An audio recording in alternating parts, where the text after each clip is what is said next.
Welcome back to my YouTube channel. It's me Ashika Sharija. So last video में हम लोगों ने कंप्लीट कर दिया था रिटायरमेंट ऑफ पार्टनर, जहाँ पे हमारा लास्ट टॉपिक था adjustments of capitals. Okay, and आज हम लोग स्टार्ट करने वाले हैं new topic which is death of partner. बहुत ही ज़्यादा छोटा चैप्टर है, इसके max to max 6 to 7 parts बनेंगे एंड देन ये चैप्टर पूरा कंप्लीट हो जाएगा। ज़्यादा कुछ है नहीं इसके अंदर। अपन का मेन चीज़ जो है वो प्रॉफिट कैसे कैलकुलेट करना है, एक वो है। सेकेंडली गुडविल कैसे डिस्ट्रीब्यूट करनी है वो है। एंड थर्ड हम लोगों को एग्जीक्यूटर्स अकाउंट कैसे बनाना है। ठीक है, बस ये आप 3 चीज़ें सीख गए, आपका डेथ ऑफ पार्टनर चैप्टर पूरा कंप्लीट हो जाएगा। ओके, सो यहाँ पे मैं आपको तीनों टॉपिक्स जो है डिटेल्ड में हर एक टॉपिक पे एक दो सम्स कराऊंगी, जैसे आपको क्लियर हो जाए। एंड अगर आपको उनके अलावा भी कोई भी क्वेश्चन में डाउट हो इस चैप्टर रिलेटेड या कोई भी class 12th accounts chapter related, तो फिर मेरी इंस्टा आईडी मेंशन्ड है, आप मुझे उस पर डायरेक्ट डीएम कर सकते हो और you can ask me in comment section. Okay, so start करते हैं हमारे डेथ ऑफ पार्टनर से। यहाँ पे मैं आपको छोटा सा इंट्रोडक्शन दूंगी कि डेथ ऑफ पार्टनर में होता क्या है। देखो, रिटायरमेंट एंड डेथ दोनों ऑलमोस्ट सेम है। रिटायरमेंट में मेन ये होता है कि पार्टनर जो होता है अपनी मर्जी से रिटायर होता है। एक पर्टिकुलर एज के बाद पार्टनर एक मर्जी से अपनी रिटायर हो जाता है। बट डेथ हम लोगों की मर्जी से नहीं आती है, डेथ कभी भी सडनली आ जाती है। ठीक है, तो उस पार्टनर को ऑब्वियसली उसके जो भी एडजस्टमेंट्स होते हैं वो उसके एग्जीक्यूटर को करने पड़ते हैं। ठीक है, सो कभी भी कोई भी पार्टनर की डेथ हो जाती है तो उसका जो एग्जीक्यूटर होता है वो उसकी सारी चीज़ें रिसीव करता है, चाहे वो इंटरेस्ट ऑन कैपिटल हो गया, इंटरेस्ट ऑन ड्राइंग्स उसको देनी पड़ती है। सेकेंडली उसके कैपिटल का जो भी बैलेंसिंग फिगर होता है वो सब कुछ उसको जो है सारे एडजस्टमेंट्स करके जो भी अमाउंट मिलता है वो उसके एग्जीक्यूटर को मिलता है एंड देन एग्जीक्यूटर जो है उसकी फैमिली को वो अमाउंट पास ऑन करती है। ओके, सो यहाँ पे डेथ ऑफ पार्टनर के मैं आपको बता देती हूँ कि उसके एग्जीक्यूटर को क्या क्या चीज़ें मिलेगी। सबसे पहली चीज़, डेथ ऑफ पार्टनर को उसका कैपिटल मिलेगा। सेकेंडली उसको उसका गुडविल का शेयर जितना भी होगा वो मिलेगा। थर्डली उनको उसका प्रॉफिट या लॉस रिवैल्यूएशन अकाउंट में अंदर कुछ भी हुआ हो, प्रॉफिट हुआ हो, लॉस हुआ हो, कुछ भी हो गया हो, वो उसको मिलेगा। फोर्थ, उसको जो भी एक्यूमुलेटेड प्रॉफिट्स एंड लॉसेज, जैसे अपन को पता है एक्यूमुलेटेड लॉसेज जैसे कि advertisement suspense account, accumulated profits जैसे कि जनरल रिजर्व, ओके, ये सब चीज़ें। इंटरेस्ट ऑन ड्राइंग्स हो गया, इंटरेस्ट ऑन कैपिटल हो गया, इंटरेस्ट ऑन लोन हो गया, ये सारी चीज़ें उसके एडजस्टमेंट्स के अंदर इंक्लूडेड होंगी। सैलरी और कमीशन उसको मिलेगी, रिजर्व्स के अंदर उसको पूरा शेयर उसको मिलेगा। ओके, यहाँ पे मैंने आपको एक ब्रीफ इंट्रोडक्शन दिया हुआ है कि एग्जीक्यूटर अकाउंट होता कैसे है। ठीक है, जनरली हमारे जो भी एग्जीक्यूटर अकाउंट है उसमें स्टार्टिंग में पार्टनर कितना कैपिटल लाया था वो लिखा जाता है। फिर बाद में अगर उसके पार्टनर का कुछ भी कैपिटल के अंदर डेबिट बैलेंस बचता है, मतलब उसका जो भी करंट अकाउंट है, अगर फॉर एग्जाम्पल उसका कोई करंट अकाउंट है तो उसका बैलेंस क्या है। अगर उसका डेबिट बैलेंस है करंट अकाउंट का, ये करंट अकाउंट की बात हो रही है। ओके, ठीक है, जो भी कैपिटल का बैलेंस होता है, जो भी कैपिटल वो लाता है वो बैलेंस ब्रॉट डाउन में लिखा जाता है। करंट अकाउंट में उसका अगर कुछ भी बैलेंस हो, डेबिट बैलेंस हो या क्रेडिट बैलेंस हो, डेबिट बैलेंस होगा तो डेबिट साइड पे आएगा, क्रेडिट बैलेंस होगा तो फिर क्रेडिट साइड पे आएगा। ये डेबिट साइड है, क्रेडिट साइड। ओके, उसके बाद रीवैल्यूएशन लॉस, जैसे अपन को पता है सारे लॉसेस अपन के डेबिट साइड पे आता है, तो रीवैल्यूएशन लॉस डेबिट साइड पे आएगा, रीवैल्यूएशन प्रॉफिट क्रेडिट साइड पे आएगा। सेकेंडली उसको एक्यूमुलेटेड लॉसेस हुए तो फिर वो उसके डेबिट साइड पे, प्रॉफिट्स हुए क्रेडिट साइड पे। ड्राइंग्स हो गई तो ड्राइंग्स हमारा पार्टनर जो भी होता है वो क्या होता है, उसके कैपिटल में से विड्रॉ करता है अमाउंट। ठीक है, तो कैपिटल में से विड्रॉ हो रहा है तो कैपिटल अगर क्रेडिट है तो अगर हम लोग उसमें से कुछ भी अमाउंट माइनस कर रहे हैं तो ऑब्वियसली वो डेबिट साइड पे जाएगा। ओके, उसके अलावा interest on drawing is also an expense, इसलिए हम लोग उसको डेबिट साइड पे लिखेंगे। इंटरेस्ट ऑन कैपिटल पार्टनर के लिए इनकम है, इसलिए उसके क्रेडिट साइड पे जाएगा। गुडविल में गुडविल अगर हम लोग राइट ऑफ कर रहे हैं तो फिर उसके डेबिट साइड पे आएगा। यानी कि राइट ऑफ मतलब क्या, गुडविल अगर बैलेंस शीट के अंदर ऑलरेडी है और उस गुडविल को राइट ऑफ करना है तो पार्टनर के डेबिट साइड पे आएगा। ठीक है, एंड कोई भी पार्टनर, अगर किसी पार्टनर की भी डेथ हो जाती है या कोई पार्टनर रिटायर हो जाता है तो उसको जो भी गेनिंग पार्टनर जो होते हैं वो जो कंपेंसेट करता है उस गुडविल को हम लोग यहाँ पे मेंशन करते हैं। मैंने यहाँ पे मेंशन करना भूल गई हूँ, यहाँ पे आएगा बाय PFG। ओके, तो गुडविल अगर हमारी बैलेंस शीट में से विड्रॉ होती है या बैलेंस शीट में से राइट ऑफ होती है तो डेबिट साइड पे, और जब हम लोगों का पार्टनर डेथ हो जाती है या उसको रिटायर हो जाता है तो उसकी गुडविल को जो हमारे गेनिंग पार्टनर्स कंपेंसेट करता है वो गुडविल होगी यहाँ पे क्रेडिट। ठीक है, P&L सस्पेंस में अगर लॉस है डेबिट साइड, प्रॉफिट हुआ तो क्रेडिट साइड। इसी के बाद में अपन का जो ये बैलेंसिंग फिगर है वो हम लोग एग्जीक्यूटेड अकाउंट को पास ऑन कर देंगे। एंड यहाँ पे मोस्ट इंपॉर्टेंट चीज़, अगर हमारी फर्म ने पार्टनर को लोन दिया है, फर्म ने अगर पार्टनर को लोन दिया हुआ है तो डेबिट साइड पे आएगा, और अगर पार्टनर ने फर्म को लोन दिया हुआ है तो क्रेडिट साइड पे आएगा। ठीक है, क्योंकि देखो फर्म ने अगर पार्टनर को लोन दिया है तो इन फ्यूचर या कभी भी, ठीक है, एग्जीक्यूटर को तो वो पैसा देना ही पड़ेगा। ठीक है, तो अगर एग्जीक्यूटर को वो पैसा देना पड़ेगा तो फिर वो डेबिट साइड पे आएगा। ठीक है, और अगर हमारे पार्टनर ने फर्म को लोन दिया है तो इन फ्यूचर पार्टनर के अकाउंट में वो अमाउंट क्रेडिट होगा। ठीक है, तो इसलिए यहाँ पे हम लोग पार्टनर्स लोन अकाउंट में क्रेडिट करेंगे। ओके, सो आई होप आपको ये एग्जीक्यूटिव अकाउंट का थोड़ा बहुत समझ में आ गया होगा कि कैसे बनाया जाता है। ठीक है, इस पर हम लोग क्वेश्चंस भी करेंगे। अभी हम लोग स्टार्ट करते हैं फिलहाल हमारे प्रॉफिट्स कैसे हम लोग फाइंड आउट करते हैं वो देखने। ठीक है, सो यहाँ पे प्रॉफिट्स के अंदर दो केसेस हैं। पहला अपन का केस है कि प्रॉफिट हम लोग टाइम के बेसिस पे कैसे कैलकुलेट करते हैं, प्रॉफिट हम लोग एवरेज बेसिस पे कैसे कैलकुलेट करते हैं। ठीक है, okay, so let's jump on to next topic. Next topic ये है कि अगर हम लोगों को पार्टनर को कितना प्रॉफिट देना है वो कैसे कैलकुलेट किया जाता है। ठीक है, जैसे मैंने आपको पहले बताया कि हमारे जो पार्टनर होता है उसकी डेथ सडनली हो जाती है, कोई भी ऐसे डेट हम लोगों ने फिक्स नहीं की होती कि इस डेट पे हमारे पार्टनर की डेथ हो जाएगी। ओके, तो कभी भी अगर हमारे पार्टनर की कभी भी डेथ होती है तो हम लोगों को हमेशा ये नहीं वेट करना होता है कि 31 मार्च आएगी फिर बाद में हम लोग प्रॉफिट्स निकालेंगे, फिर बाद में उसमें उसका कॉन्ट्रीब्यूशन देखेंगे।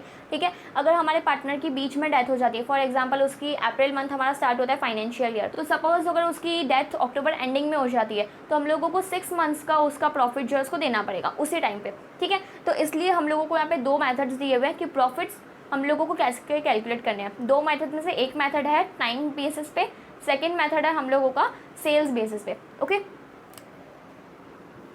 तो फर्स्ट मैं आपको समझाऊंगी टाइम बेसिस। टाइम बेसिस के अंदर उसके कुछ स्टेप है।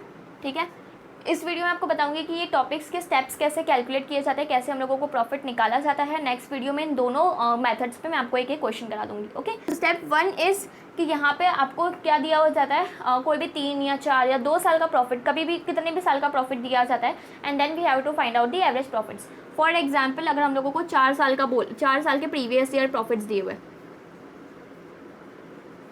ठीक है, तो हमको क्या करना है, एवरेज प्रॉफिट निकालना है। एवरेज प्रॉफिट कैसे निकाला जाता है, होप आपको सबको पता होगा। ठीक है, 4 साल a plus b plus c plus d. ठीक है, suppose a first year, b second year, c third year and d fourth year. ठीक है, इन दोनों को इन सबको प्लस कर दो, देन आपको 4 से डिवाइड करना है। अगर इसी जगह 5 साल दिया होता तो a plus b plus c plus d plus e, then divide the whole by 5। Okay, step 2 क्या करना है, जैसे ही हम लोगों को एवरेज प्रॉफिट मिल गया हम लोगों को फाइंड आउट करना है कि उसमें उसने उसका कितना शेयर है। ठीक है, कैसे करेंगे फाइंड आउट, एवरेज प्रॉफिट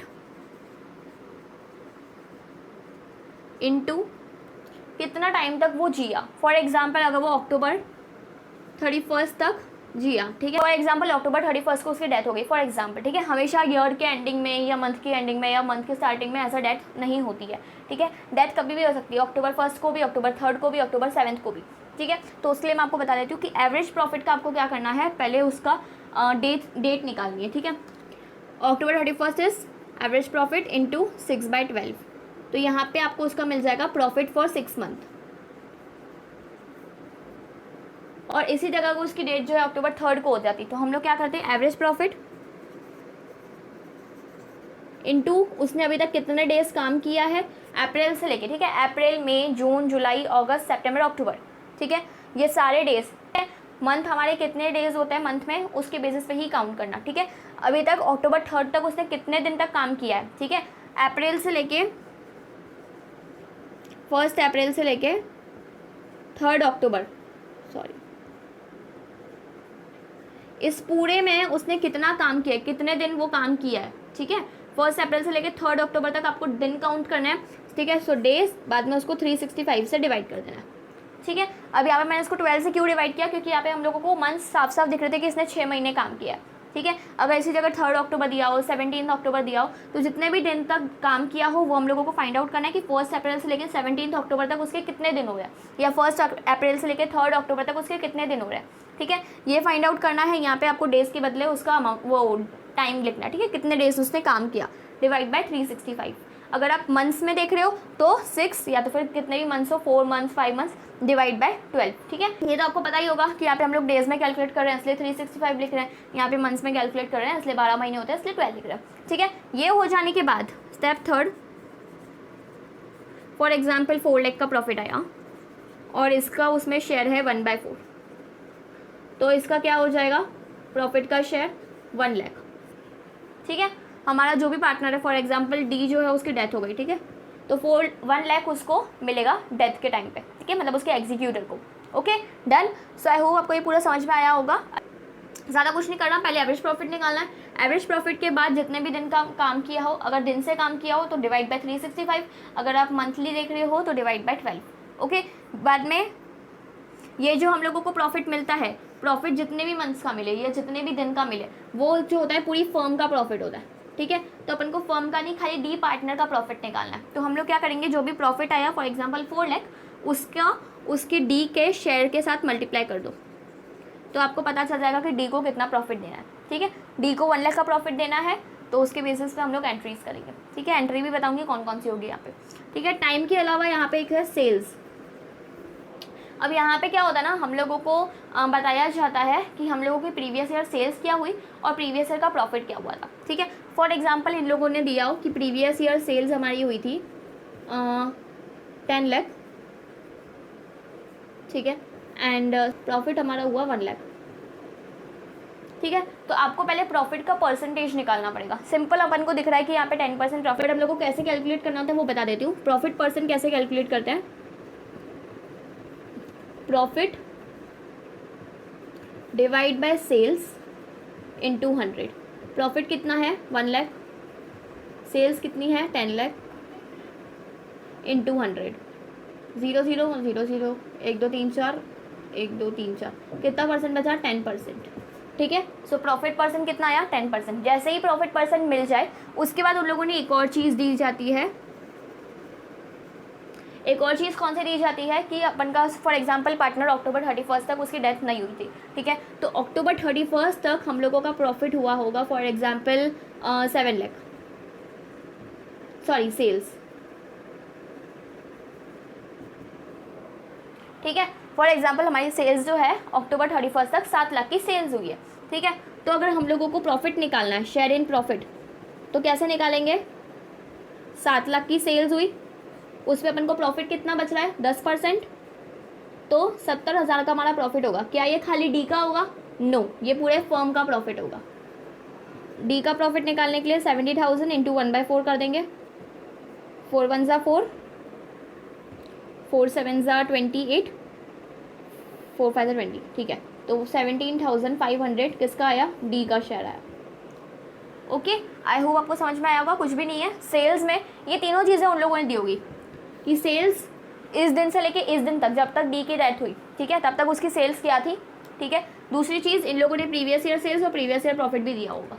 ठीक है, तीनों चीज़ें दी ही होगी। ठीक है, या तो फिर कुछ ना कुछ ऐसा हिंट बना के या तो फिर क्वेश्चन को थोड़ा ट्विस्ट करके इनडायरेक्टली ये तीनों चीज़ें दी ही होगी, क्योंकि तभी आपका क्वेश्चन सॉल्व हो सकता है। ठीक है, सो बाद में आपको क्या करना है, पहले प्रॉफिट परसेंटेज निकालना है। फॉर्मूला क्या होता है, प्रॉफिट बाय सेल्स इनटू 100। ठीक है, जैसे ही आपके पास प्रॉफिट परसेंटेज आ जाए, सेल्स का उतना परसेंट कर दो, तो अपन के पास पूरे फर्म का प्रॉफिट मिल जाएगा। फर्म के प्रॉफिट से तो वी नो कि हम लोगों को कैसे निकालना है हमारे डी का शेयर। अब यहाँ पे अगर आपने ऐसे किया कि इसने 6 महीने काम किया है तो इस 17,500 को भी 6/12 कर दूँ, नहीं, हमको ऐसा नहीं करना। क्यों नहीं करना, क्योंकि ये हम लोगों को जो सेल्स दी होती है ना, यही अपन को अक्टूबर 31 तक दी हुई थी। ठीक है, उसके आगे की सेल्स नहीं दी हुई है। ठीक है, जब तक पार्टनर की डेथ नहीं होती ना, खाली तब तक की ही सेल्स दी होती है। जैसे ही पार्टनर की डेथ हो गई उसके बाद की सेल्स नहीं दी हुई है। ठीक है, so we just have to calculate 7 lakh पे 1/4 उसका निकालना है। हम लोगों को उसने कितने दिन काम किया, कितने महीने काम किया, उससे कोई मतलब नहीं रखना। ठीक है, डन। अब हम लोग इसकी जर्नल एंट्रीज पे आ जाते हैं कि इसको फ्रेम कैसे करेंगे। 2 एंट्रीज है, when P&L suspend, sorry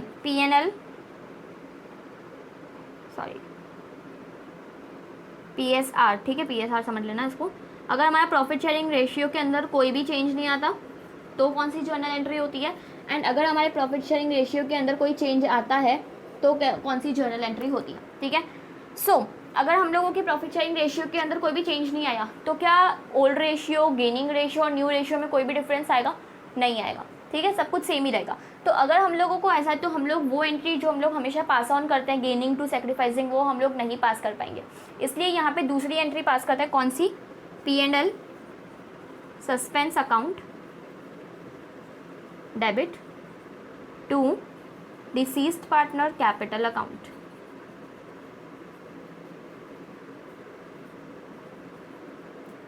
okay, अब P&L सस्पेंस अकाउंट क्या होता है। P&L अकाउंट हम लोगों को पता है, बट ये P&L अकाउंट बनता कब है, जब हम लोगों का सारी इसके अंदर एडजस्टमेंट्स कब होती है, जब हमारा 31 मार्च यानी कि फाइनेंशियल ईयर एंड हो जाता है, तब हम लोगों का ये P&L अकाउंट क्लोज होता है। ठीक है, तो तब तक अगर हम लोगों को कोई पार्टनर फॉर एग्जांपल उसके बीच में डेथ हो गई तो तब हम लोग क्या करेंगे। ठीक है, तो अगर हमारे पार्टनर के बीच में ऐसे कुछ भी डेथ वगैरह हो गई, ठीक है, तो हम लोग उसके लिए क्या बनाते हैं, P&L सस्पेंस अकाउंट। ठीक है, तो यहाँ पे उसका जो भी प्रॉफिट या लॉस जो भी होगा ना, वो हम लोग इस अकाउंट में डेबिट करेंगे। ठीक है, कि फॉर एग्जांपल हम लोगों का P&L हम लोग इसमें डेबिट क्यों करेंगे, क्योंकि P&L suspense account firm maintain करती है, तो अगर प्रॉफिट हो रहा है तो फर्म को देना पड़ेगा, ठीक है, हमें नहीं देना पड़ेगा, इसलिए फर्म के लिए वो एक्सपेंस है, इसलिए हम लोगों ने P&L सस्पेंस अकाउंट को डेबिट किया है, ठीक है। अगर इसी जगह लॉस होता तो फर्म को पैसा लेना होता, किससे लेना होता, डिसीज पार्टनर के कैपिटल अकाउंट से और we can say executor account से। तो डिसीज पार्टनर्स कैपिटल अकाउंट यानी कि जो भी डिसीज पार्टनर है उसकी कैपिटल अकाउंट में से वो अमाउंट लॉस की तरह माइनस हो जाता, ठीक है। अगर यहाँ पे हमारा प्रॉफिट हो रहा है तो P&L सस्पेंस डेबिट होगा, अगर प्रॉफिट नहीं हो रहा है, लॉस हो रहा है, तो हमारा P&L सस्पेंस क्रेडिट होगा, क्योंकि पार्टनर के कैपिटल अकाउंट में से माइनस हो जाएगा और फर्म के पास आ जाएगा, फर्म के पास हो जाएगा तो इनकम होगी, इसलिए P&L सस्पेंस अकाउंट अगर लॉस हो रहा है तो क्रेडिट होगा, प्रॉफिट हो रहा है तो डेबिट हो रहा है, ठीक है। ओके, नेक्स्ट आता है PSR। अगर हमारा चेंज होता है, अगर PSR चेंज होगा तो क्या होगा, गेनिंग अकाउंट डेबिट, जैसे हम लोग अभी तक करते आ रहे हैं, ठीक है। गेनिंग अकाउंट डेबिट, जो भी गेनिंग पार्टनर्स है उनके अकाउंट को कर देंगे डेबिट टू सैक्रिफाइसिंग,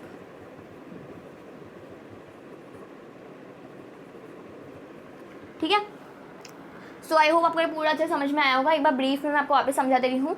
देखो, टाइम बेसिस है, पहले एवरेज प्रॉफिट निकालो, एवरेज प्रॉफिट के बेसिस पे उसने कितने दिन काम किया या कितने महीने काम किया, अगर दिन में कैलकुलेट करो डिवाइड बाय 365 करो, महीने में काम करो डिवाइड बाय 12 कर दो, ठीक है। जैसे ही हम लोगों को पूरे फर्म का प्रॉफिट मिला, यहाँ पे एवरेज प्रॉफिट निकालने के बाद आप जो भी करोगे ये पूरे फर्म का आएगा कि इतने दिन या इतने महीने पूरे फर्म ने कितना कमाया, ठीक है। तो हम लोगों को फर्म का नहीं देखना है, हम लोगों को खाली हमारा जो भी डिसीज पार्टनर है उसका शेयर देखना है। तो जो भी हमारा फर्म का प्रॉफिट आया उसको उसके शेयर के साथ मल्टीप्लाई कर दो, हम लोगों को डी का शेयर या तो फिर डिसीज पार्टनर का शेयर मिल जाएगा प्रॉफिट के अंदर, ठीक है। देन कम्स इज सेल, तो हम लोगों को प्रॉफिट परसेंट निकालनी है, सारी तीनों चीज़ें दी हुई होती है, प्रॉफिट बाय सेल्स इंटू 100 कर दो। अपन को जो भी अगर 10 के बदले फॉर एग्जाम्पल 20% आता, तो हम लोग क्या करते हैं, हमारा जो भी सेल्स दी होती है ना, कि इस जब तक हमारे पार्टनर की डेथ हुई तब तक कितनी सेल्स हुई, तो उस सेल्स का हम लोग 20% दिए होते हैं, ठीक है। बट यहाँ पे अगर हम लोगों को 10% का प्रॉफिट हो रहा है, तो यहाँ पे हम लोगों ने देखा कि हम लोगों को 10% का प्रॉफिट हो रहा है हमारी सेल्स पे, ठीक है। और इन लोगों ने बताया हुआ था कि अक्टूबर 31 यानी कि जब तक पार्टनर की डेथ हुई थी तब तक 7 लाख की सेल्स हुई थी। तो हम लोगों ने क्या कंसिडर किया कि इन 7 लाख पे हम लोगों का प्रॉफिट भी 10% ही हुआ होगा इस बार, ठीक है। तो फिर 7 लाख का 10% कर दोगे तो 70,000 किसका आया, पूरे फर्म का। अगेन हम लोगों को किसका निकालना है, ओनली डिसीज पार्टनर का, तो उसका शेयर मल्टीप्लाई कर दो, हमारे शेयर हमारे पार्टनर के शेयर प्रॉफिट का शेयर आ जाएगा, ठीक है। अब जर्नल एंट्रीज कौन कौन सी पास करनी है, अगर PSR चेंज नहीं हो रहा है, प्रॉफिट शेयरिंग रेशियो चेंज नहीं हो रहा है, तो कॉमन सेंस है कि गेनिंग रेशियो वाली हम लोग एंट्री नहीं कर सकते, क्योंकि वहाँ पे कोई गेन वगैरह कुछ भी नहीं होगा, ठीक है। सो यहाँ पे अगर हमारा PSR चेंज नहीं हो रहा तो हम लोग कौन से करेंगे, P&L suspense account debit to to deceased partners capital account, okay. यहाँ पे P&L सस्पेंस अकाउंट क्यों बनाया, क्योंकि हमारे जो भी P&L है वो हमारा 31 मार्च को क्लोज होता है, पार्टनर की डेथ कभी भी बीच में हो जाती है, इसलिए हम लोगों ने P&L सस्पेंस बनाया। अगर हम लोगों को प्रॉफिट हो रहा है तो P&L सस्पेंस होगा डेबिट, क्योंकि एक सिंपल सा लॉजिक बता रही हूँ, ये फर्म की अकाउंट है, ठीक है, यहाँ पे सारे एक्सपेंसेस डेबिट होते हैं, ठीक है। तो प्रॉफिट फर्म के लिए क्या होगा, अगर उसको प्रॉफिट देना होगा कैपिटल मतलब पार्टनर्स को, अगर उसको पार्टनर्स को प्रॉफिट देना है, ठीक है, तो उसके अकाउंट में से डेबिट होगा, ठीक है। क्यों, क्योंकि फर्म के कैपिटल में से तो फर्म में से कैश जा रहा है, किसके पास जा रहा है, पार्टनर्स के पास। अगर इसी जगह लॉस हो रहा होता, ठीक है, तो यहाँ पे ये जो पार्टनर्स है ना, ये लॉस में कॉन्ट्रीब्यूट कर रहे होते हैं, तो पार्टनर अगर लॉस में कॉन्ट्रीब्यूट कर रहा है तो फर्म के अंदर कैश आ रहा है, इसलिए उसको कर देते क्रेडिट। बट यहाँ पे हम लोगों ने क्या देखा कि अगर प्रॉफिट हो रहा है तो क्या होगा, P&L suspense account debit to deceased partners capital account. अगर लॉस हो रहा है तो deceased partners capital account debit, उसके पार्टनर के कैपिटल अकाउंट में से डेबिट कर देंगे, और क्रेडिट क्या होगा, to P&L suspense account, okay. अगर हमारा प्रॉफिट शेयरिंग रेशियो चेंज हो रहा है तो सिंपल जो हम लोग आज तक एंट्री करते आ रहे हैं, gaining account debit to sacrificing account, okay. I hope आपको अच्छे समझ में आया होगा कि एग्जीक्यूटिव्स अकाउंट कैसे बनाते हैं, उसको क्या क्या चीज़ें मिलती है, हम लोग प्रॉफिट्स कौन कौन से मेथड से बनाते हैं, एंड जर्नल एंट्रीज क्या होती है। यहाँ पे मैंने आपको पूरा डिटेल इंट्रोडक्शन दे दिया है कि हम लोगों को डेथ ऑफ पार्टनर में करना क्या क्या है, कौन कौन सी 3 चीज़ें इंपॉर्टेंट है, ओके। सो नेक्स्ट वीडियो में आपको इन दोनों मेथड्स पे एक एक क्वेश्चन कराऊंगी, ठीक है, एंड अच्छे से आपको समझाऊंगी कैसे हम लोगों को हमारे जो भी पार्टनर्स है उसके प्रॉफिट का शेयर फाइंड आउट करना है, okay. So stay tuned for the next video. और अगर आपको कोई भी क्लास 12 अकाउंट्स के क्वेश्चन रिलेटेड डाउट है तो आप मुझे कमेंट सेक्शन में कमेंट कर सकते हो, एंड अगर आपके लिए वीडियो यूजफुल रहा तो उसको लाइक करना, शेयर करना एंड सब्सक्राइब करना। Meet you in the next video, bye.